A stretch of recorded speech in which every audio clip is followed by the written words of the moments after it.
9వ తారీఖు ప్రమాణ స్వీకారం రోజని డేట్ అని మరి జగన్మోహన్ రెడ్డి గారు వాళ్ళ ఏజెంట్లని కౌంటింగ్ సెంటర్ల వాళ్ళ వద్ద ఉంచి ఆయన ఏదో చేయడం కోసం ఒక ఇండైరెక్ట్ గా ఒక మెసేజ్ ఇచ్చినట్టు అనిపించింది మాకు. అది ఓకే, ఒక నాయకుడిగా కార్యకర్తల్లో ఒక పొటెన్షియల్ ని అంటే ఒక బలాన్ని నింపడం కోసం, ధైర్యాన్ని నింపడం కోసం ఆడిన మాటలా అనిపించింది. అక్కడతో వదిలేద్దాం. అయితే తగునా అమ్మ అంటూ మా ఉత్తరాంధ్రకు చెందిన మా మంత్రి, జ్ఞానం లేని మంత్రి, విద్యాశాఖ మంత్రి బొత్స సత్యనారాయణ గారు ఆయన దాన్ని రిపీట్ చేశారు. వాస్తవాలు ఏంటో ఆయన తెలుసు.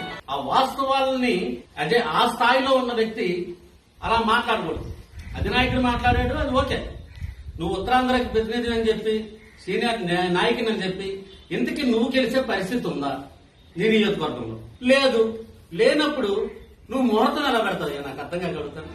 అంటే ఉత్తరాంధ్ర ప్రజలు ఎర్రోలు అనుకుంటున్నావా? సత్యబాబు నువ్వు సారా డబ్బులు మందు ఇచ్చి ఎక్కడెక్కడ ఎవరెవరికి వెళ్లారో, ఏ పార్టీ నుంచి ఎవరికి వెళ్లారో నువ్వు డిసైడ్ చేసే రోజులు పోయి జనం చేతిలోకి రాజకీయం వచ్చేసింది. నాయకుడు చెప్పినట్టు జనం వినేవారు. అది నువ్వు 10 సంవత్సరాల కింద రాజకీయం.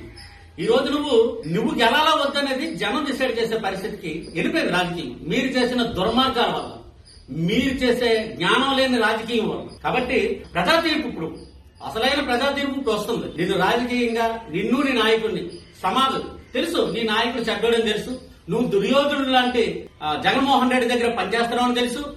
మహాభారత యుద్ధంలో దుర్యోధనుడితో సహా అందరూ, ద్రోణాచార్యుడితో సహా అందరూ పోయారు. అదే విధంగా నువ్వు, నీ తమ్ముడు, మీ ఆవిడ మొత్తం అందరూ పోతారు.